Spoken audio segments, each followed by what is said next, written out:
So all of you have received an invite at whatever place that you reside from a mutual contact. You all are separate from each other. You don't necessarily know each other unless you'd like to.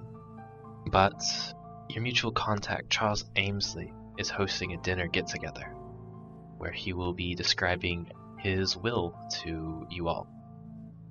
You all have a week to prepare. You get your affairs in order and drive out into the countryside the night of to arrive at this dinner party.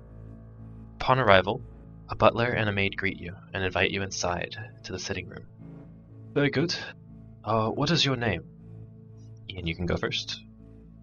Good evening. I am Gabriella Slaughter. I work in London, psychoanalysis. Ah, yes. The master's been waiting for you.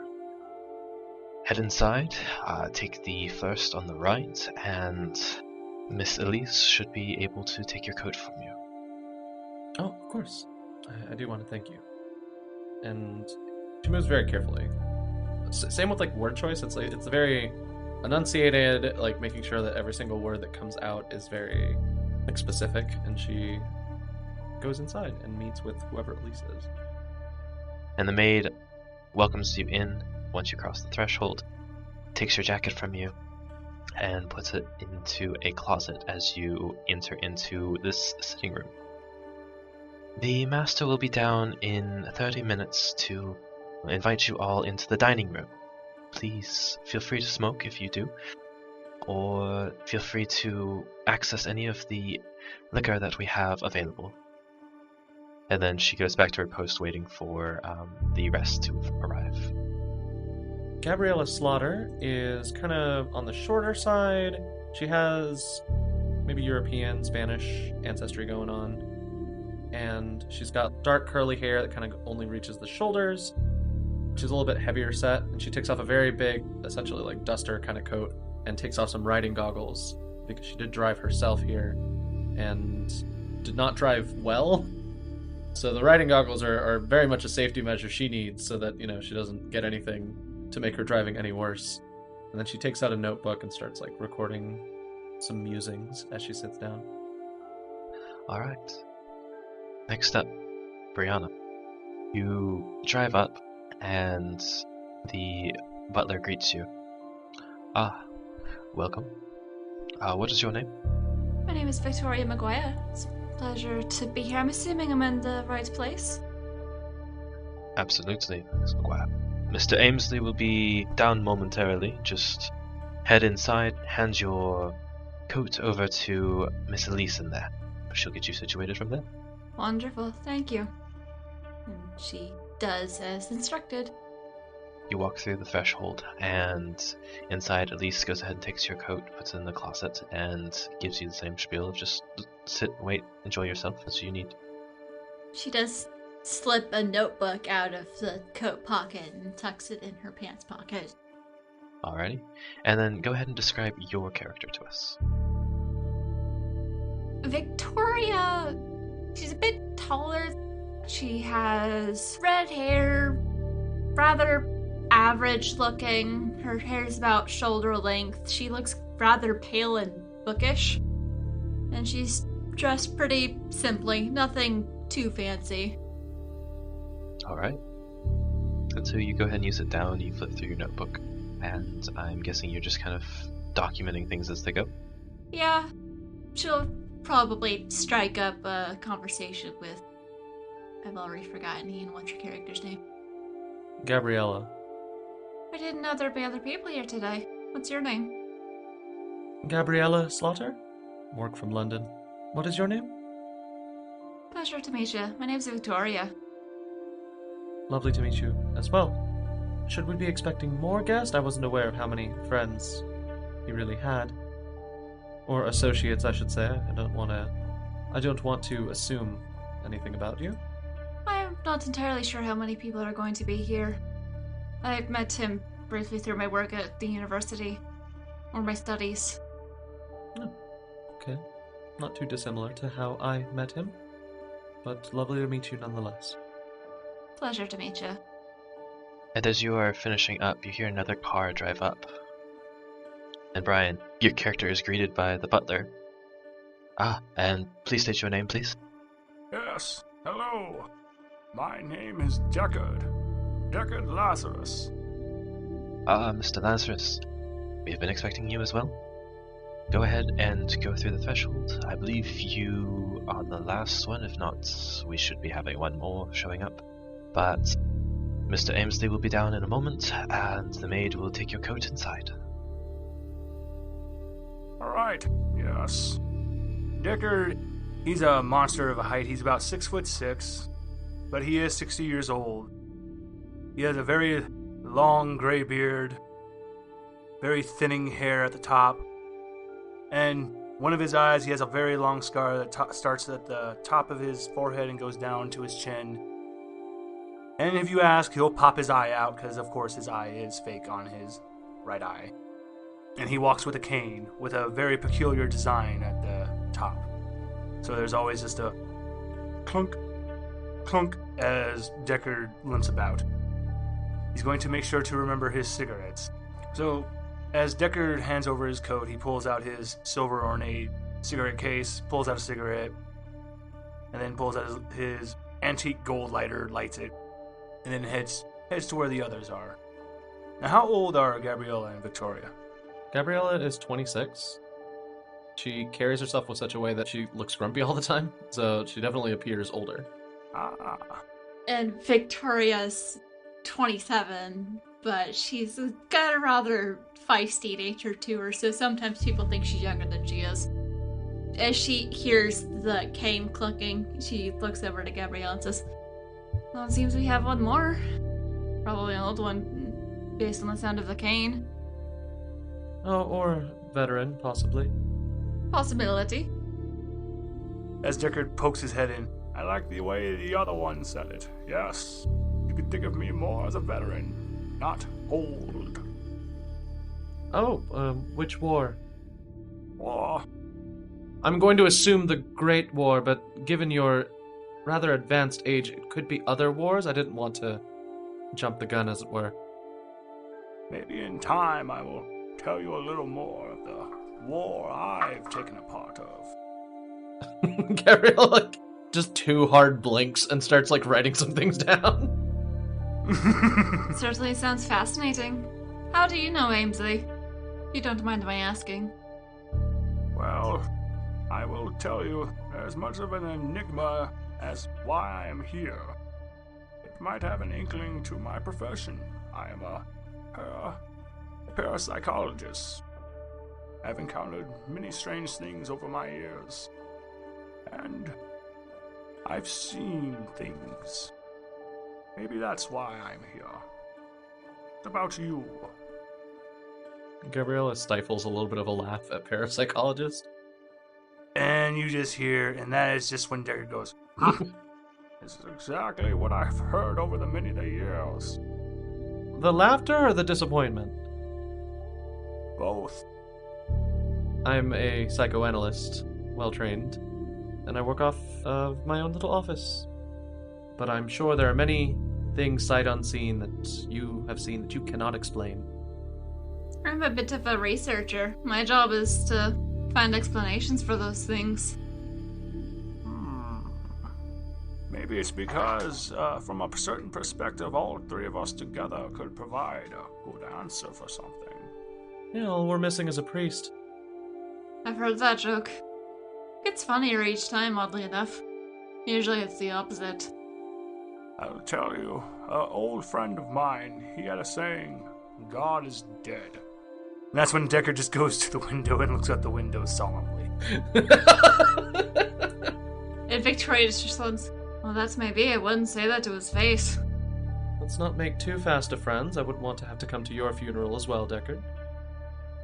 Oh, I tell you now, it would at least be interesting. Well, hopefully not as interesting as tonight. Thank you all for coming. As enters in Charles Amesley from the door. Oh, jeez. Hello to all of you. Mr. Amesley, I'm Deckard. I know very well who you are, and you, Victoria, and Gabriella. You all have never met him in person. You've gotten strange correspondences from him in the past, asking you about your work, trying to understand a little bit more about what you do, to which none of them have seemed really forced, but he does come with high recommendation in the academic community, as well as in the psychological. I appreciate you all coming here today, and I hope that it is not too much for me to ask you to listen to my attorney as he reads out the will this evening. I don't believe anyone else is coming, but should they, I will set another place for them. If you will please follow me into the dining room. Gabriella stands up formally and dusts herself off a little bit, closes the notebook, tucks it away, cracks her knuckles a little bit, and steps to follow. Certainly, I'm happy to help, even if I don't fully understand how I can help. In time you will understand, I promise. Deckard goes to leave the window and he's just, will reading. But who am I? Wait, but I'm not the kin. I'm even more confused. I will join. He leads you across the hall into a dining room where there is a long table set with 6 spots. 1 at the head of the table, and then 3 on the left side, and then 2 on the right. You see the maid has already taken away another spot, but sitting at one of the spots is a lanky man dressed in a very formal black suit with a nice-ish maroon tie. Ah, you must be the ones that Mr. Amesley has told me about. I am his attorney, Grayson. It's a pleasure to meet all of you. Pleasure to meet you as well. Evening. Evening, sir. I will get on with the will reading after we have eaten, but Amesley, do you have any words that you'd like to share with us now as to why you have assembled us here tonight? You're in perfect health. You don't seem like you're going anywhere anytime soon.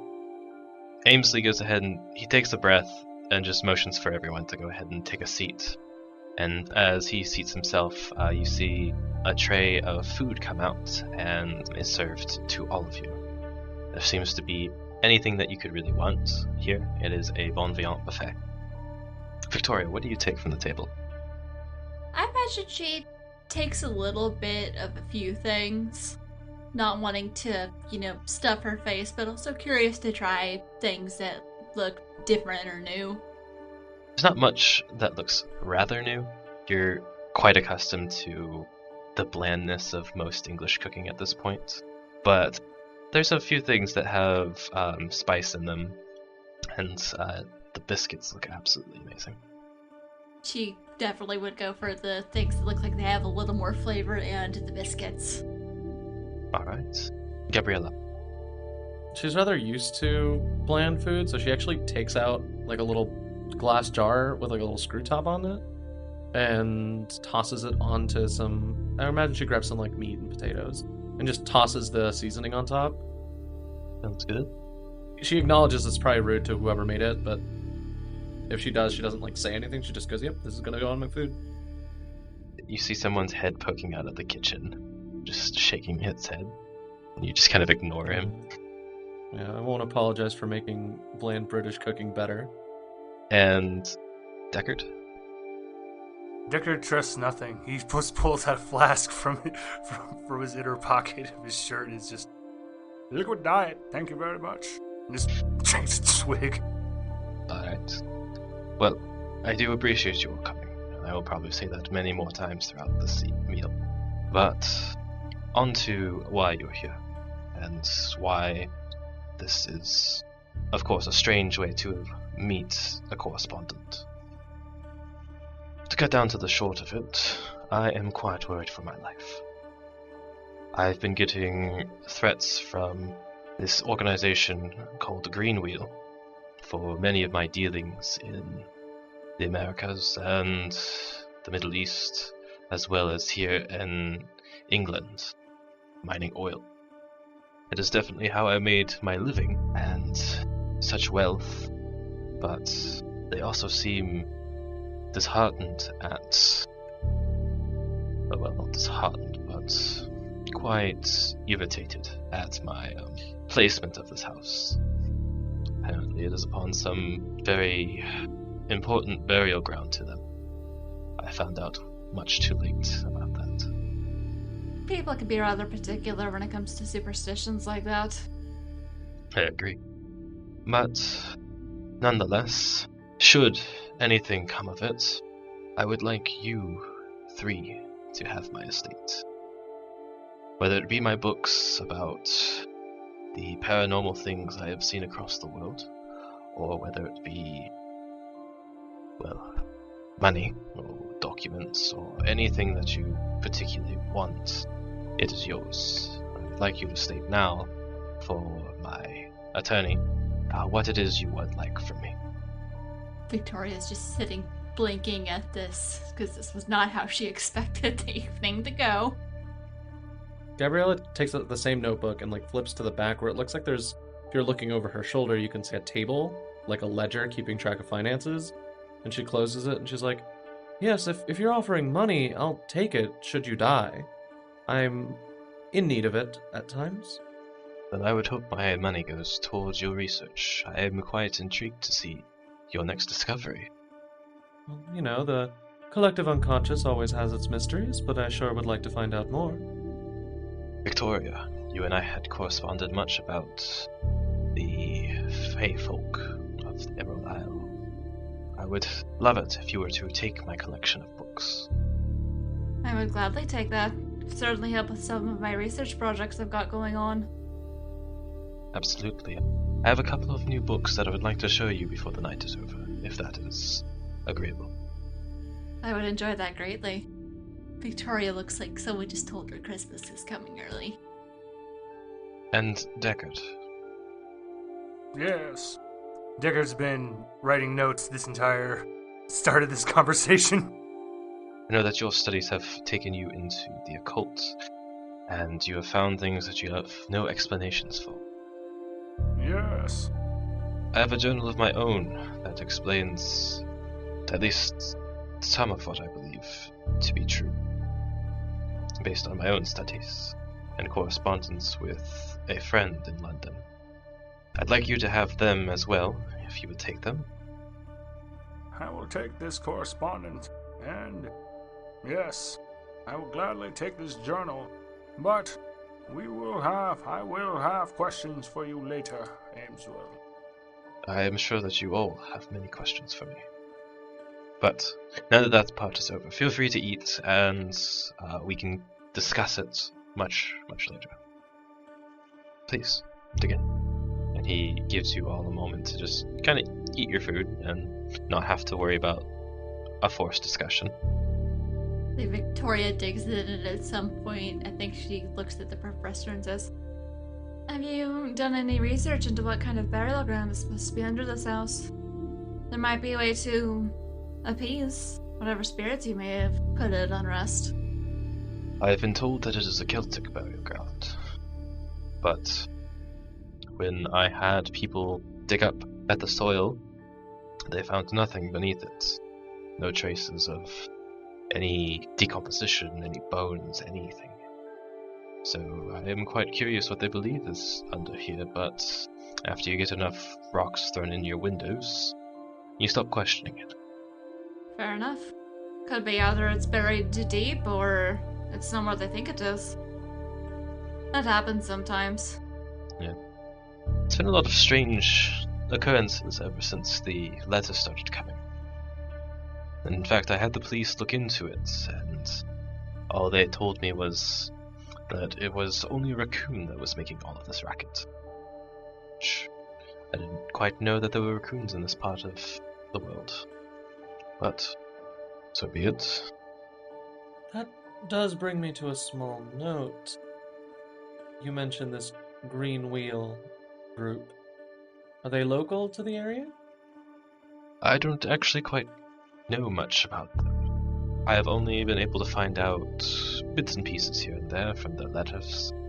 And when I ask the authorities or anyone down at the town hall about if any formal group by this name has been created, they they don't have any answers for me. And how have you been sleeping? Well, it's funny you should ask that. I haven't been sleeping very well at all. I wake up with these terrible sinus headaches and my throat just being so dry, and it's almost like a yellow haze in my room until I blink my eyes enough to get the sleep out. That is unfortunate. Could be a mixture of many things, given the amount of stress you're under. Yes, unfortunately. It's also those damn dreams that keep coming, the ones that I had been corresponding with you about. Gabriella lights up at the mention of dreams. What are these dreams about, if you don't mind my asking? I don't at all. Well, I've been having dreams of a war. Almost a war of the world. But I remember that the fighting has all stopped ever since 1917. It's uncomfortable to see how things are progressing in the world, but at the same time, maybe it's just that. Maybe it's just me hearing so many things from the radio and thinking the worst. But they seem very vivid. I see a red banner with a black symbol, and I see guns firing and a massive explosion like I've never seen before. Well, if we were in a session, we could very likely get into what some of those dreams might mean, specifically the symbols involved. There's a lot going on there, right? We have very strong color theming. We have some guns. You know what guns always stand for, and she chuckles a little bit to herself. But there's always more to look into. You definitely must come to my office at some point. Definitely. Deckard hits his glass to do like a little dinging. I understand now, Mr. Ameswell, why you would want me to be a member of this group. Because our dear psychologist there is maybe missing more to the picture. I don't believe these are dreams. These are visions of things of what is yet to come, what is our potentiality. Everything that is going on, Mr. Ameswell. Amesley. Sorry, Mr. Amesley. It all links back to this green wheel. I want to know more. Has there been any rumors of any cults in the area? Not that I would know. I'm not one for rumors and usually sequester myself in my study. Here's my most important question. Have you come into possession of any new items lately? New items? Yes. Anything. No matter how small, please think back for me. No, not necessarily. Maybe some new books, but those came from Oxford rather than a peculiar dealer. Please let me see those books after dinner. Absolutely. He continues to eat his meal. Deckard is watching him, seeing if there's any tics, anything peculiar about his appearance. I would like for you to roll a spot hidden, please. Oh, yes. First roll of the campaign. Dice time! Oh my! You see him. There's nothing really strange about him other than him just kind of like rubbing his sinuses here and there. He does seem to be a little drained in a way. He looks very tired. His eyes are sunken back into his head a little bit.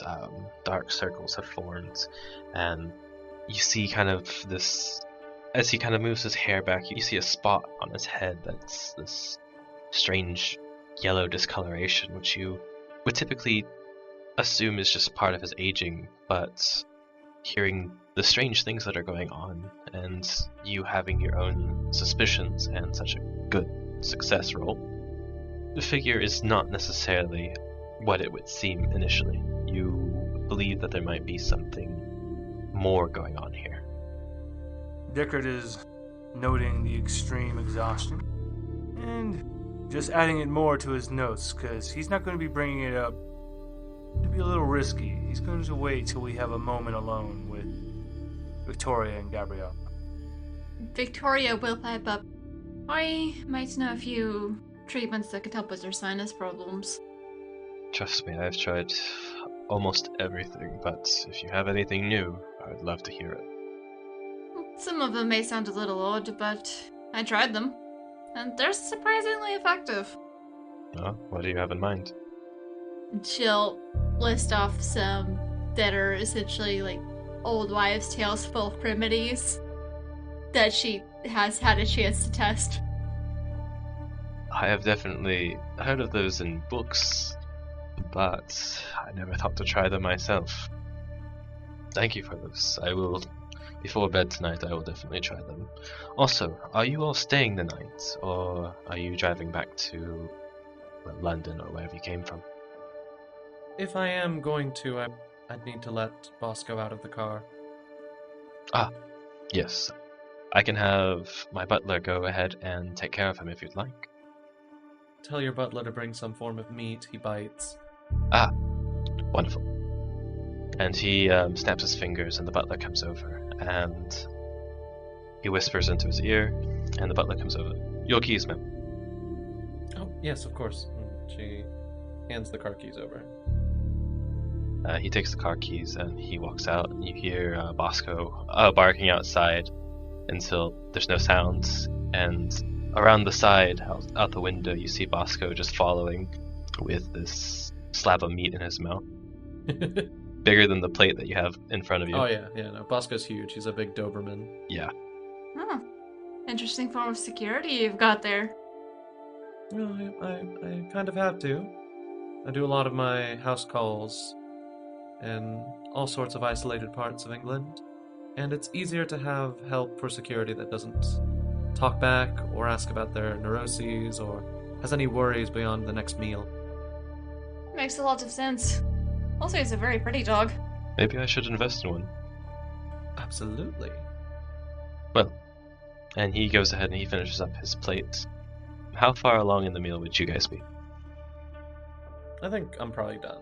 Like, Gabriella's finishing up. She puts away her little jar of seasoning.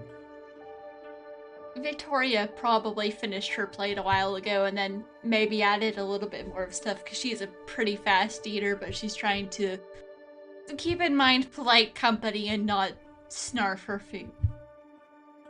As you all finish up, I'll have dessert served after we do the signing.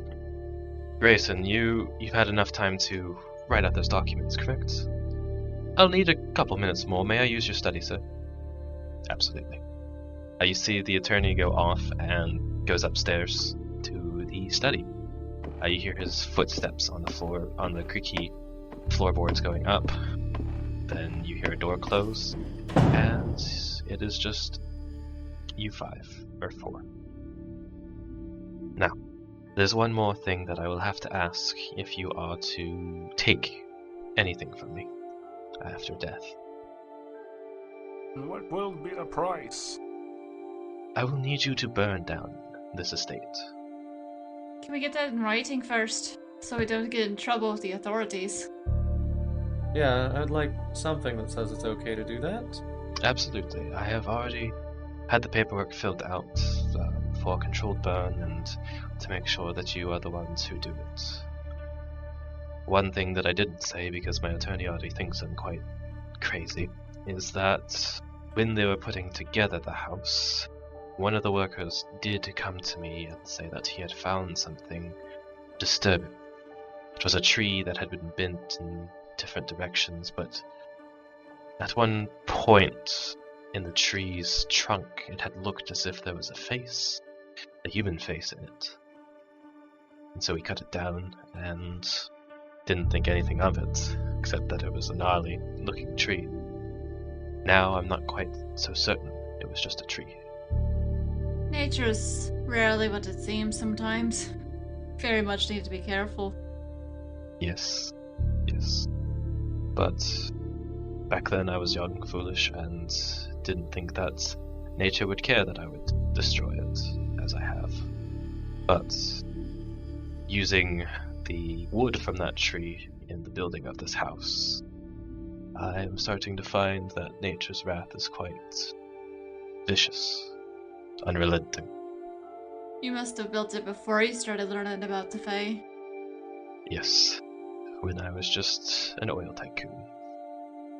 And certainly I am noticing a trend of guilt permeating a lot of our conversations. I'm sure there's something that's, deep within that we might be able to elucidate that might help with some of the physical symptoms I found with my clients. Patients, I should say. Well, when it comes to guilt, I am quite full of it after the incessant letters from Greenville. But just looking back, sometimes an old man ruminates a little too deeply. What is this Greenwheel accusing you of? Defacing property that belongs to a people long since gone, destroying the environment, and leading to a end-of-the-world prophecy that they seem to believe so heavily in. And with the dreams, it doesn't help much. Quite the complex these people have developed, then. Deeply held beliefs in the supernatural. Magical thinking, as it were. If you all would like to move back into the study, I'll have some brandy sent over, and I will just go ahead and check with Grayson to see if he is ready for you. And he goes ahead and gets up and motions for you all to stand. Victoria does. I'm guessing we all do. Yep, Deckard gets up, looking at his notes, and he's just, alright, I think I have the picture here. And he goes ahead and motions for you all to exit the dining room, and as you all are leaving, you see the maid and a cook go ahead and start cleaning up the dishes. As you guys go ahead and sit into the room that you had been in, the meeting area, you have the radio turned on for you by the butler. If you don't mind, I'd like to listen to the news. I've been worried about my family in Poland. Yes, of course. And he goes ahead and turns it on to the news, and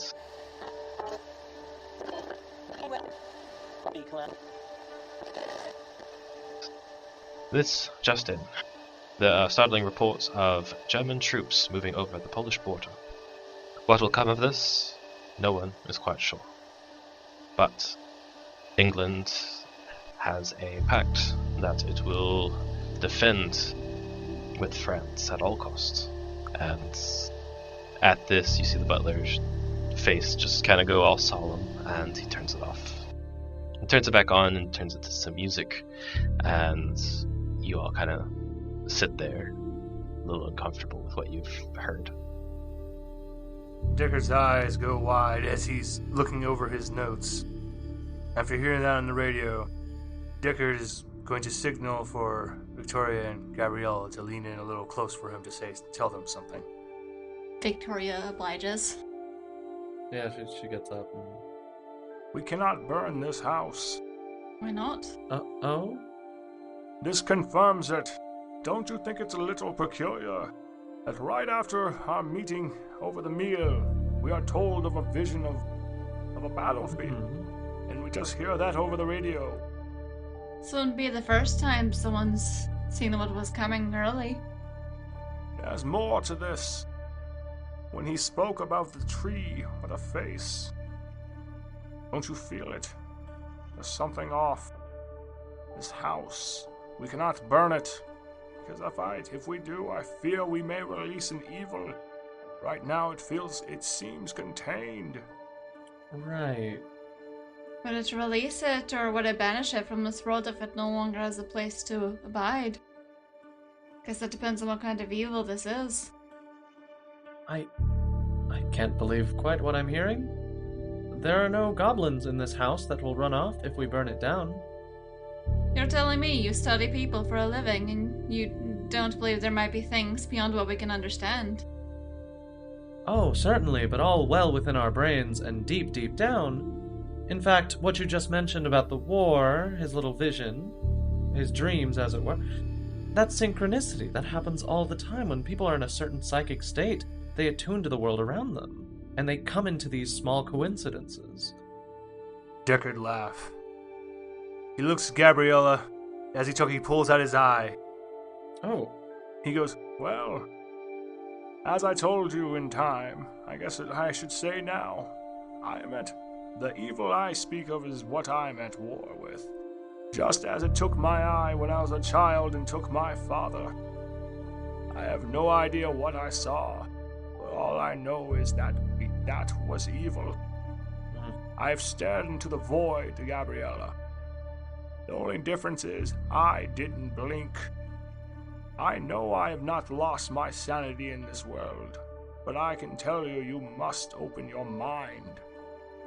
We are going to be dealing with things that are beyond your comfort, beyond what you understand.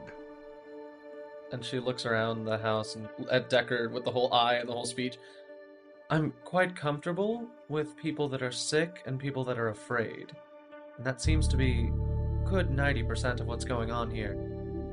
At this point, you hear a loud, thunderous sound coming from outside, and you see the clouds have grown rather dark.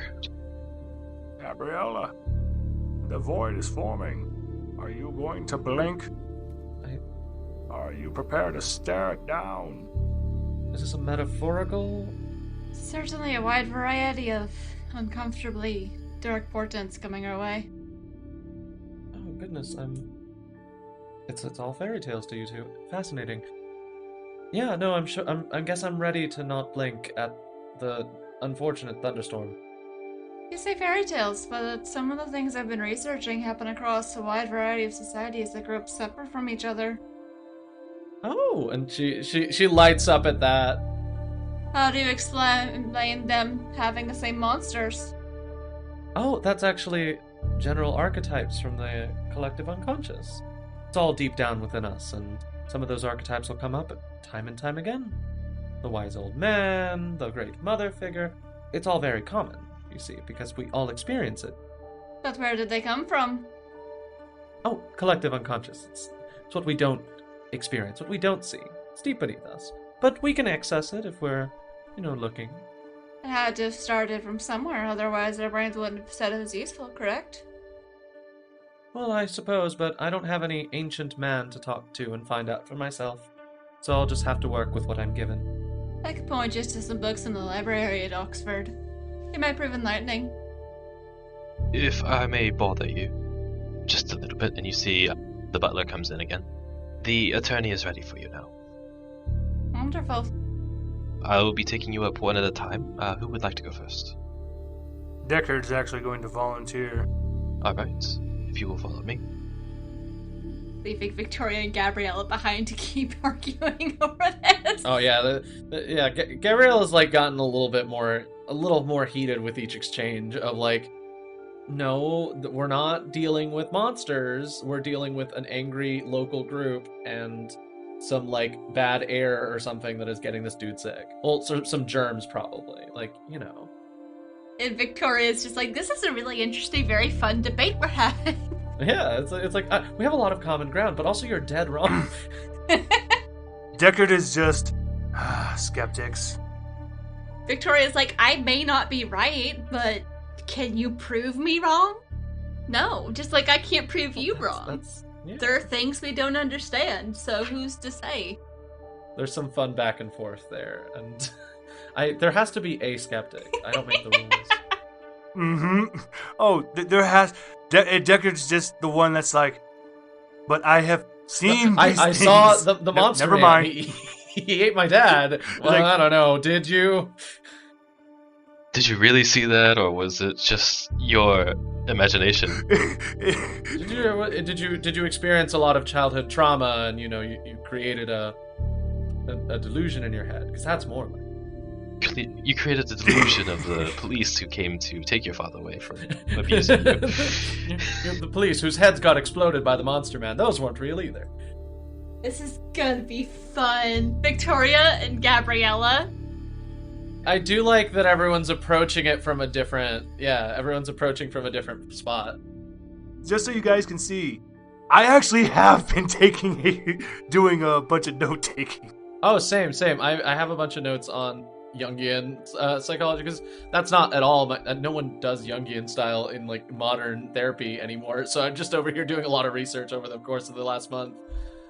Well, I just did my bubble wheel chart, and I was like, holy crap! I just connected a lot of stuff because this is all making so much sense.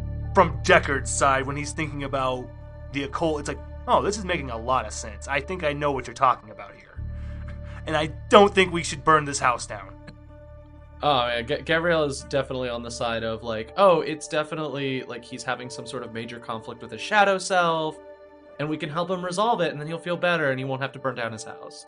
And Victoria's like thinking back to all of the different like history, mythology she's been studying with different sort of supernatural entities. But some focus on the Fae, and she's like, this fits with some things that have been recorded throughout history that you can't quite explain.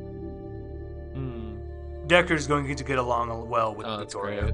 Gabriella's going to have beef, but it's all for the purpose of driving us forward. Mm-hmm. I'm excited. Mm-hmm. You have been listening to Beyond the Crumbling Veil, a Call of Cthulhu 7e actual play podcast by Styx Helix Productions, part of Pseudonym Social, a creative podcast network changing reality one story at a time. If you enjoy the show, please consider leaving us a review on iTunes or Podchaser or wherever you're listening, because it helps people find us and we appreciate it so much. Beyond the Crumbling Veil is DM'd by John Bowman of Styx Helix Productions. Deckard Lazarus is played by Brian from Dungeons & Pop.